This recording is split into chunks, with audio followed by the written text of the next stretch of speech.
message. It's sending us a message that we need to change the way we exist on this.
Whoa. So I grew up in Japan. That's why one of my specialties is the Japanese market. And there's actually a practice there called forest bathing. Anyone know of forest bathing? Okay, cool. And it comes from the recognition that forests are amazing healers, right? They heal the human body, but then we all know they're also the habitat for, especially rainforests are the habitat of the majority of land-based biodiversity. They're the home for all these indigenous peoples. Not only that, they absorb immense amount of carbon, they regulate rainfall, they produce oxygen. I also want to point out peatlands. If anybody is unfamiliar with peatlands, they're incredibly important to the planet and to the carbon storage. But paper and palm oil, for example, that comes from Indonesia, it's most likely linked to peatland destruction. So, you know, companies are destroying these forests, releasing a lot of carbon into the atmosphere, and meanwhile destroying one of the most effective ways we have to store the carbon, right? This is nonsensical. So we need to stand up against these corporations. We need to support our indigenous friends and the local communities that are on the front lines against these companies. We need to keep the forest standing. We need to keep the fossil fuels in the ground. And we need to uphold human rights, especially the rights of the local and indigenous communities that are fighting this fight to save the forests. And just one thing on the banks, you'll hear more about this later. You hear about banks like JP Morgan Chase in terms of fossil fuels. They're bad on forests too, right? So a lot of these banks like JP Morgan Chase, and for, I don't know how many of you are from California, Union Bank is owned by a Japanese company. They're one of the worst financiers of palm oil and pulp and paper. So look at what your bank is doing, right? And you can move your money. And you can choose what products you buy. And we can change the status quo. Let's do this together.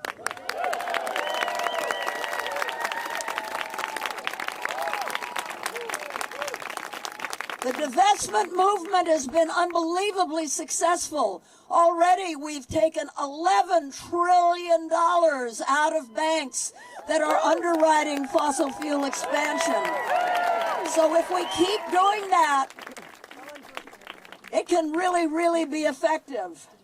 Our next speaker is Gaurav Madan, a senior forest and land campaigner at Friends of the Earth, United States.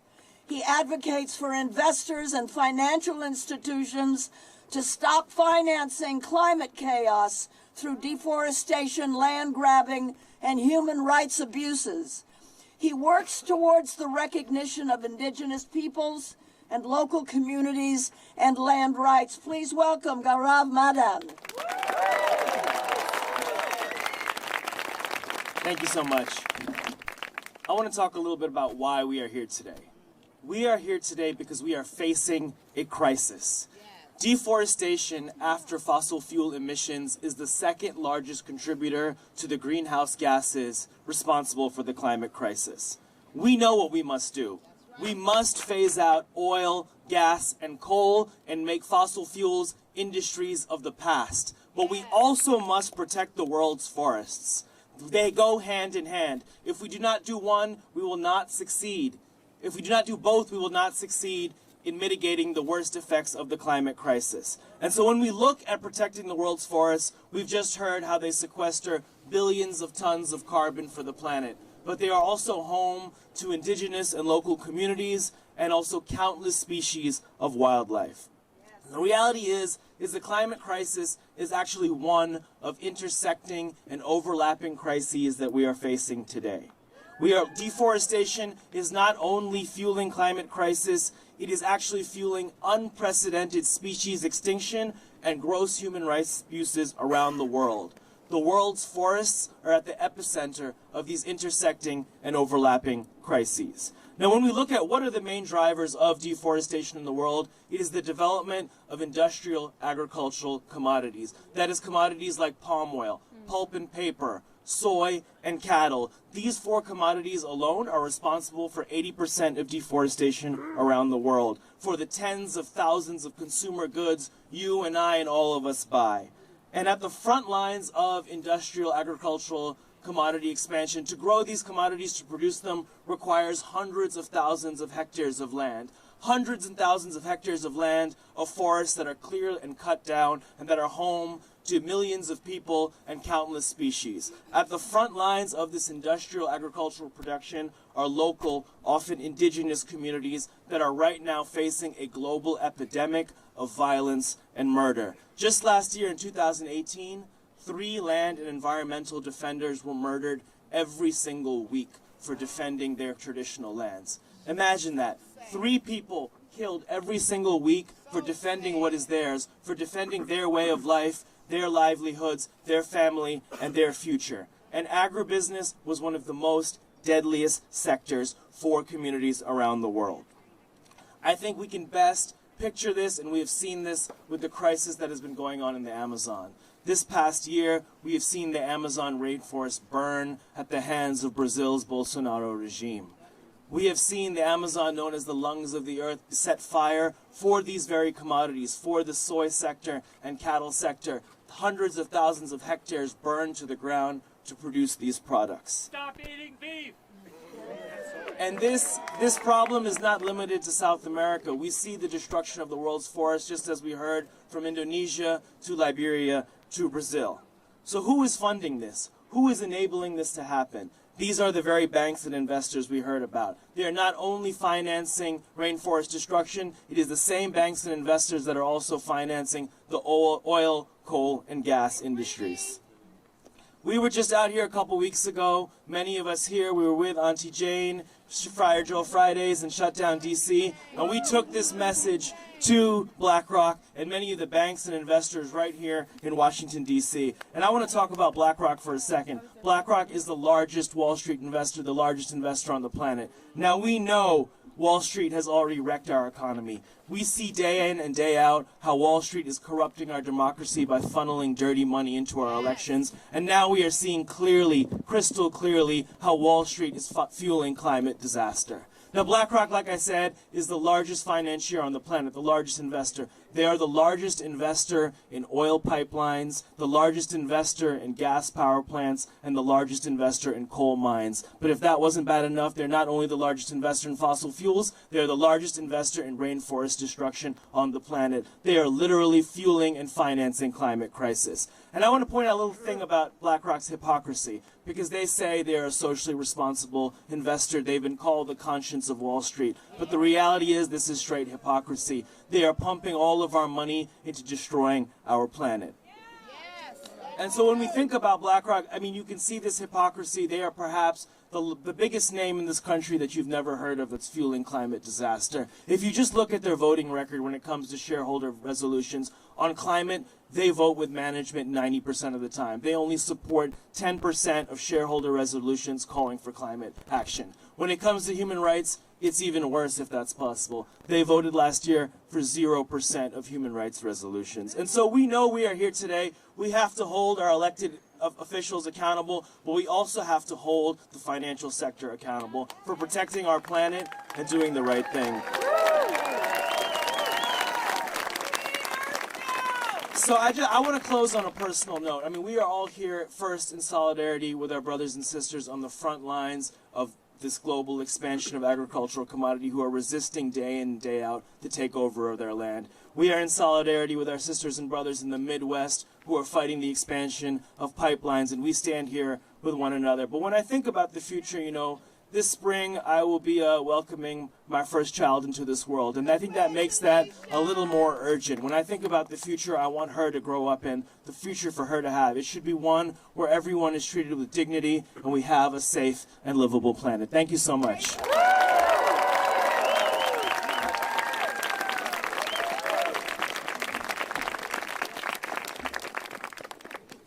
We're really lucky to have the next speaker, Rolando Navarro, who is a renewable natural resources engineer with a specialty in forestry.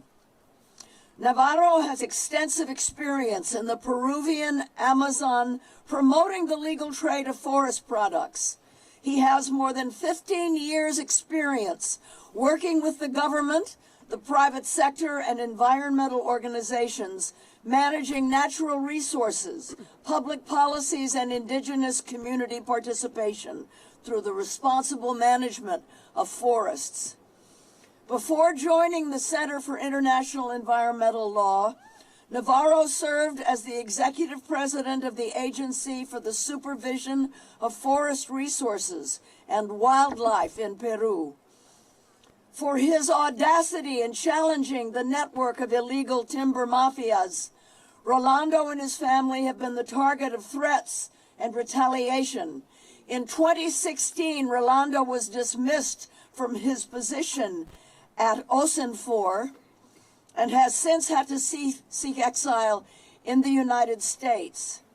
Now Rolando is continuing his work, protecting Peru's Amazonian forest from his new base in Washington, D.C. as a fellow at Ciel. Please welcome Rolando Navarro.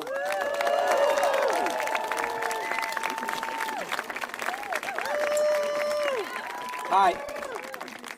Good morning. Muchas gracias por la oportunidad de permitirme expresar mi voz al mundo en este espacio. Thank you very much for allowing me the opportunity to express my voice today. Quiero recordarles que el punto de partida para cubrir nuestras necesidades inicia en el bosque. Aquí comenzó y aún existe la mayor despensa alimentaria del planeta, los elementos activos para curar diferentes enfermedades a nivel global. Y el bosque es el primer filtro o el mejor filtro para el agua dulce en el planeta y de alta calidad. Rolando wants to remind you that the starting point to fulfill our needs is the forest. It began here and exists here to this day.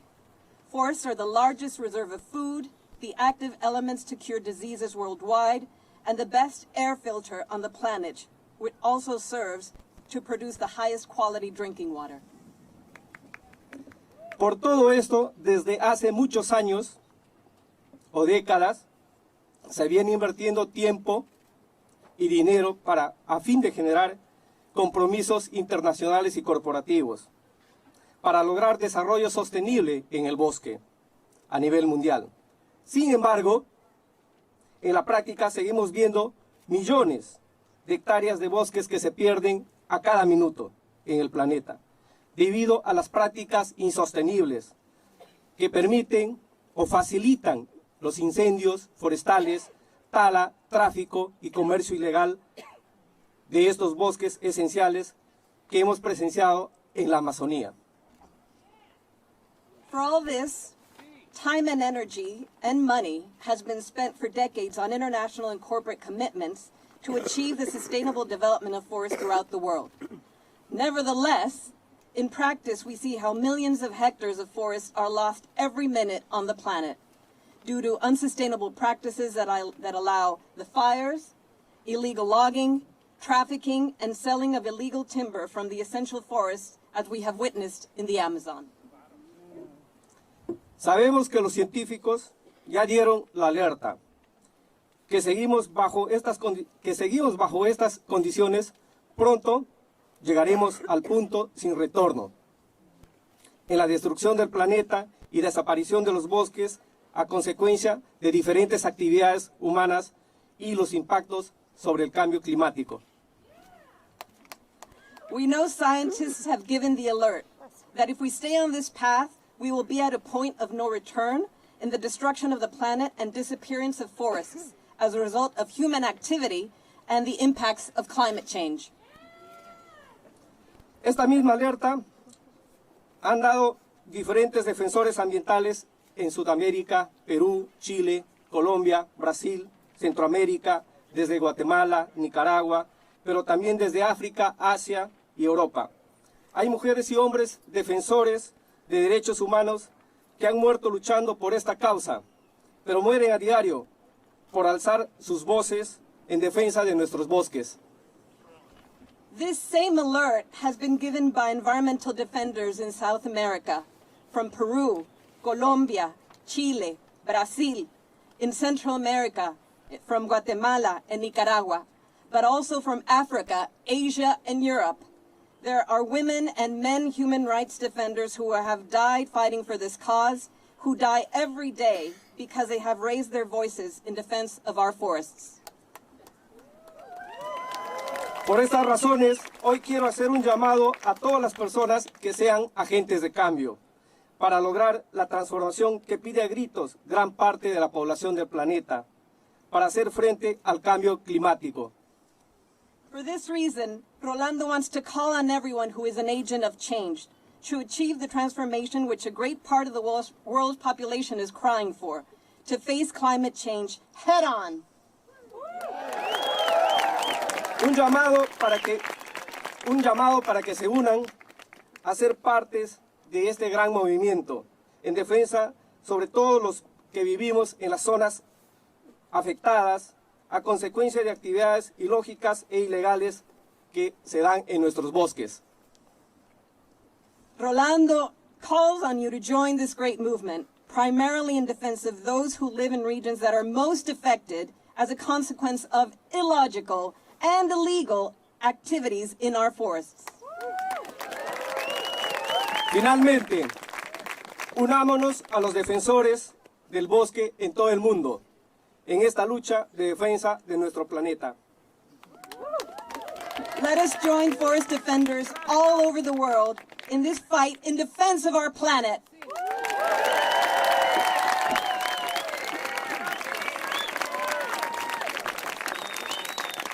Thank you, Rolando. We all wish you much safety and health, and may you be reunited with your family. Thank you.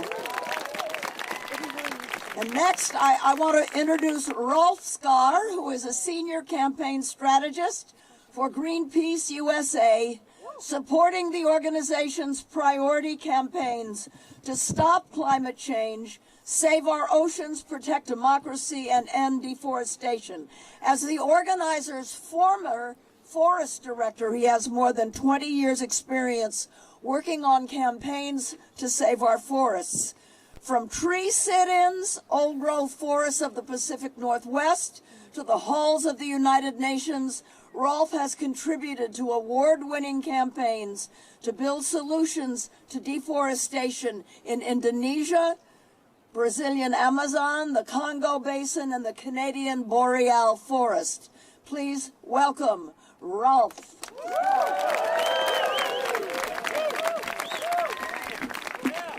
Thanks, Jane. Thanks to all of you for coming out on a dreary day just a few days after the holidays here. I think I know why you're here, because you've heard the alarm, right? Yeah. Truth be told, the alarm has been going off for a very long time, but we as a human species have hit the snooze button a few times. We didn't want to hear it. We wanted to pretend it wasn't there. And I think in this moment, thanks to you, thanks to all of us together, we're going to address it. But I don't know if you're like me. Sometimes I feel like, why does it have to be us right now? Wasn't this a problem that someone else created? And how can we even fix this thing? Well, we can't fix it alone, and that's why I'm glad we're together. Because together, it doesn't feel so big. Together, it feels like we can do this, we must do this, and we will make historic change for people and the planet. So in the spirit of being together, let's talk together. I'm going to need your help. When I say this is, you say not a drill. This is not a drill. That's pretty good. The world watched in horror this year as the Amazon rainforest burned from human-caused fires set by land grabbers emboldened by Brazil's new president, Bolsonaro, burning a hole through the heart of biodiversity, of life on our planet, trampling on the basic human rights of indigenous peoples, and calling into fundamental question the future of our biggest rainforest. This is not a drill. In Indonesia in recent years, the slashing and burning of carbon-rich peat rainforests have created plumes of toxic smoke burning for weeks or even months, crossing across international boundaries, visible from space, and of course sickening the air that people breathe, sometimes emitting more carbon emissions, more climate pollution per day than the entire United States. And in the process, poisoning many thousands of people. A recent study suggested that maybe 100,000 people, mostly children and elderly and people with respiratory illnesses, may have died prematurely in 1 year alone in Indonesia as a result of that deforestation. This is not a drill. When people, indigenous people and people in affected communities dare to stand up for their lands and push back, dare to stand up for their fundamental human rights, to fight for their very way of life and existence, they're being targeted, persecuted, murdered. Assassinations of land defenders are hitting epidemic levels. They've doubled in the last 15 years worldwide. They're reaching levels similar to a war zone. Since 2001, half as many land defenders have been killed as U.S. troops in Iraq and Afghanistan combined. This is not a drill. This is not a drill. I'm getting so excited up here. Climate change is extending fire seasons the world over, including where I live in California. That means fires are not just burning where they used to burn in the natural wildlands, but through entire cities and communities. And Australia, let us not forget, they're still dealing with it right now.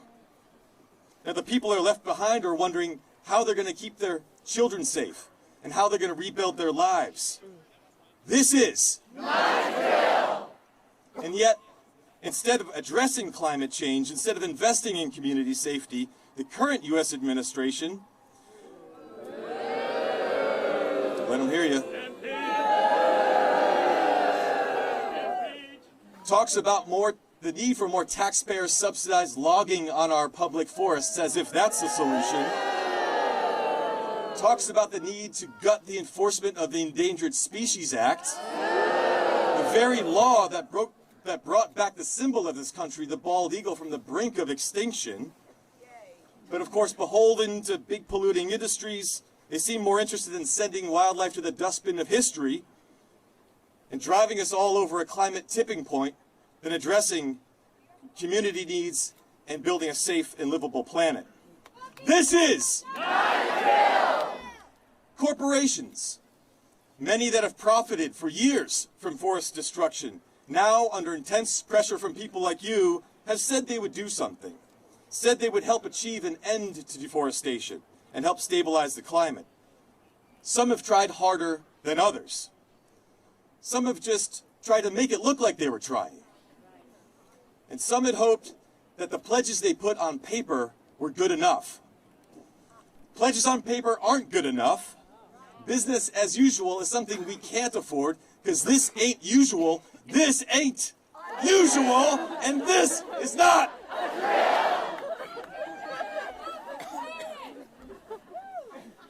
Now, some people say that ending deforestation is impossible, and they're wrong.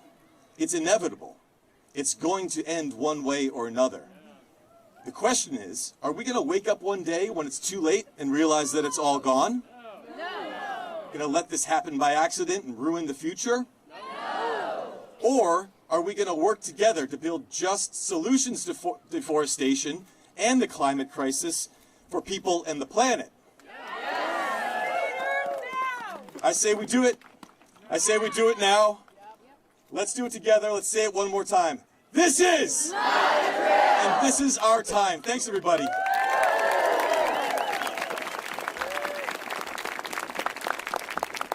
Thank you, Rolf. I'm embarrassed to admit that up until a few years ago, I didn't know anything about the evils of palm oil. Frankie did. This is a woman who watches Grace and Frankie. In the second season, Grace very innocently was putting palm oil in vaginal lubrication that she and Frankie were going to sell. You know, older women, challenges. Well, when Frankie found out that Grace was putting palm oil in the vaginal lubricant, she went ballistic. I mean, Grace had never seen Frankie get that upset because she loves orangutans. And palm oil trees were destroying the habitat of orangutans. And she went on a rant that Grace had never seen. It was so dramatic that me, who plays Grace, started to research it. And that's how I found out about the evils of palm oil. You see, I have a big problem, guys. I kind of like to think that Lily Tomlin never did anything before Grace and Frankie. Or 9 to 5. I kind of like to think she never did anything without me in it, with her. But I'm forced to admit that, in fact, she's done quite a lot without me and kind of like done things that nobody else has ever done. Like she's one of the greatest comedians that ever lived. And I get to go to work with her every day. It's the biggest joy of my life. And she's not only an actor, she's a writer and a producer, and she can sing, and she can dance. Oh.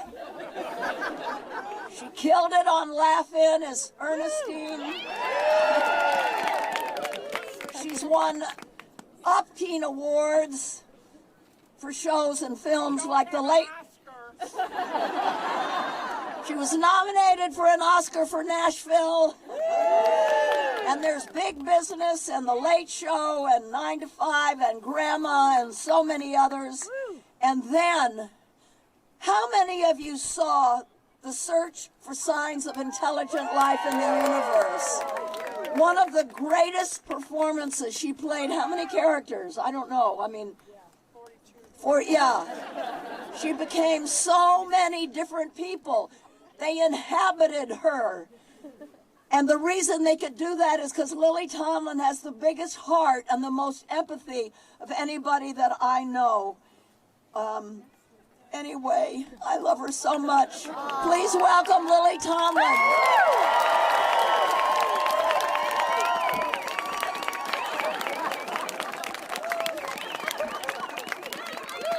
Well, I'm not going to be able to sing or dance or do any of the things that Jane mentioned. And I definitely won't be funny. I mean, I look around and I know in my heart that I'm not the only tree hugger here. Some of the young people don't even know what that term means. It's just amazing. But sadly, hugging trees is not enough today. The trees that have supported the ecosystem and literally life on this planet. Uh-oh, no good. I don't want to talk like that. Isn't that reverbed? Is that better? Oh, no. Well, let's get a different sound system. If you want the word to get out. And we've got to stop hugging and start saving the trees. Absolutely. Because trees, I don't like the way this sounds.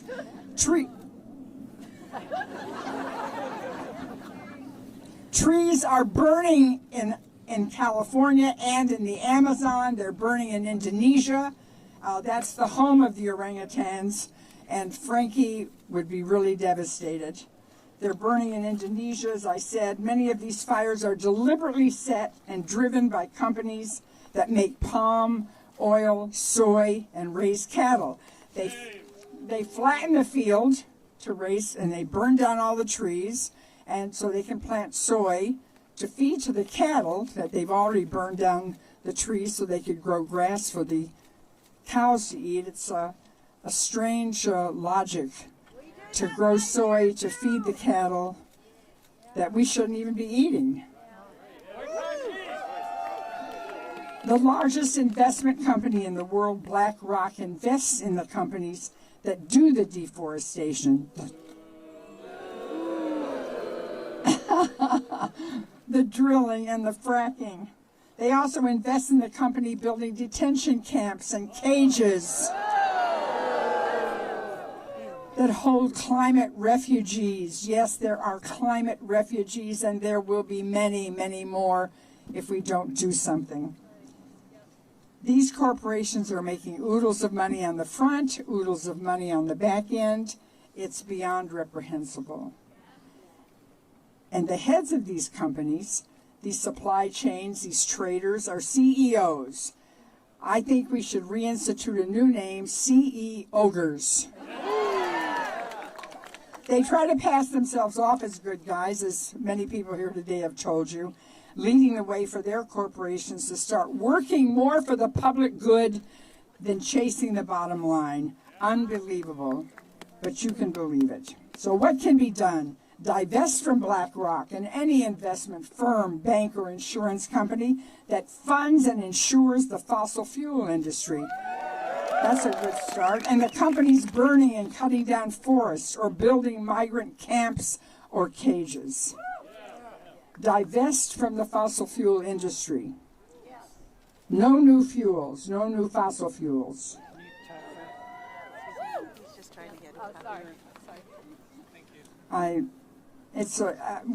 The message is trying to be clarified, and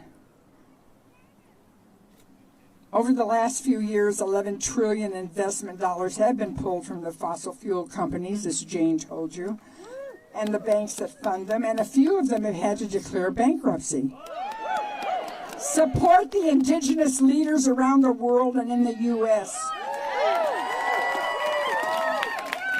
who are fighting to save their forests, lands, and waters. Winona LaDuke, the Ojibwe leader in Minnesota, who spoke at our teach-in last Thursday and the Fire Drill Friday rally last Friday. She was powerful and talked about how they are stalling the new tar sands pipeline from being built on their reservation. They may force them to go broke. Who knows? Indigenous people and their supporters chain themselves to their trees to block bulldozers. They have saved many fragile forests in Canada from new pipelines. Together with the oceans, the trees are our lungs. We must save them if we're going to save ourselves. No more petrol fertilizer! Yeah, no cutting down Christmas trees even. If you've got a real Christmas tree, save it till the little spines will fall off. But then it stands there as a symbol of consciousness. Don't cut any more down. You'd love to be able to go and pull out that fake tree and pull it right up, wouldn't you? With ornaments on it and everything. That's what we do at our house.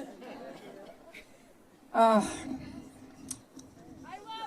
fake white Christmas trees. Yeah, fake white Christmas trees. Well, white is questionable, but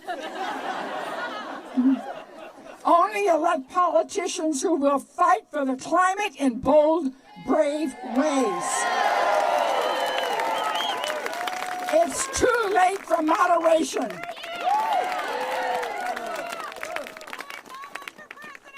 Bless you all. I don't know what you said, but it sounded good. I know we can do it. We can do it. We can do it. Who can do it? We can do it.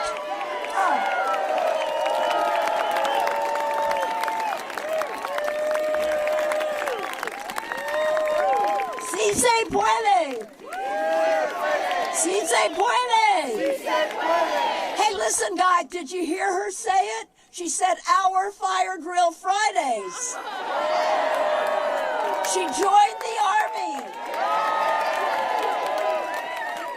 Oh. So let me just say a few things about meat and Christmas trees. First of all, Rolf and I had a discussion last night at the teach-in about the issue of Christmas trees. It's okay, because tree farms, for the most part, are put in kind of degraded land. What happened? You're wrong. I love it when Frankie's wrong.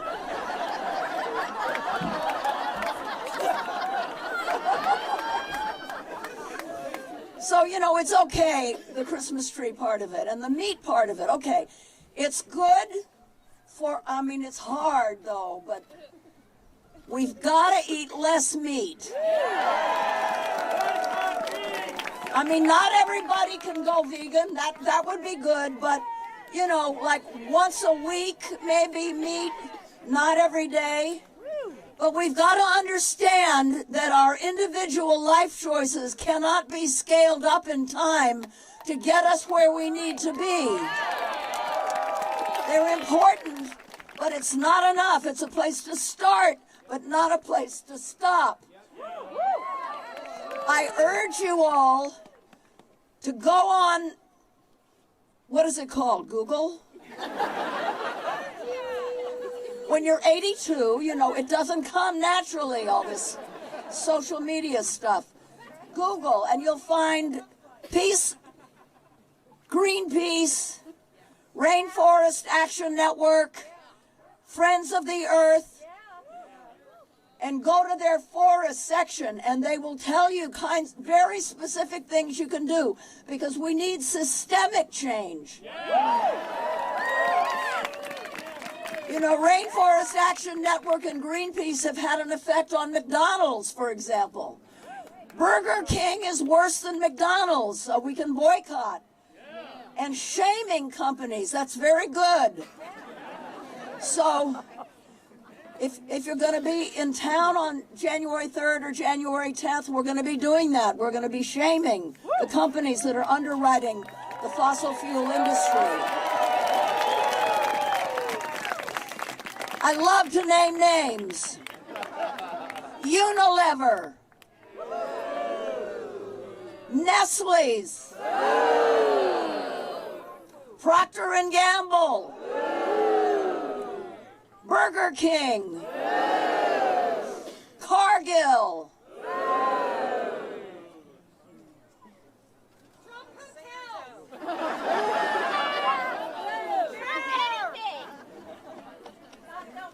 And you know, they tell us that one of the solutions to fossil fuel is biofuels.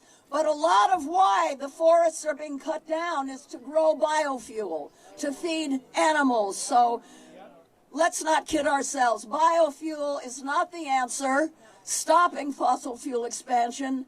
And phasing out existing fossil fuel is the answer.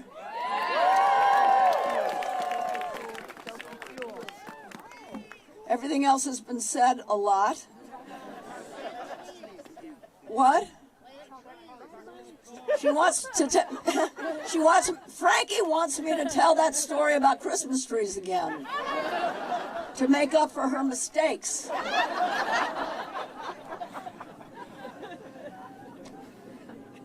And here I go. This is always very weird for me at my age. Please remember to follow the Fire Drill Fridays on Facebook, Twitter, Instagram, and to visit firedrillfridays.com for details on our upcoming teach-ins. Okay, and you can also text Jane to 877-877 if you're interested in starting a local Fire Drill Friday. Already more than 300 people have signed up. We're building an army. We're building an army. You all are part of it. And make sure to join us next week when we talk about who's to blame and who's to pay. Duh. The fossil fuel industry. And now we're going to march to the Capitol steps and raise a little ruckus. And Carla's here. She's just over there. So let's find this. So you know what we could do is like by the L fire drill station. I'm like behind the app. In between those columns.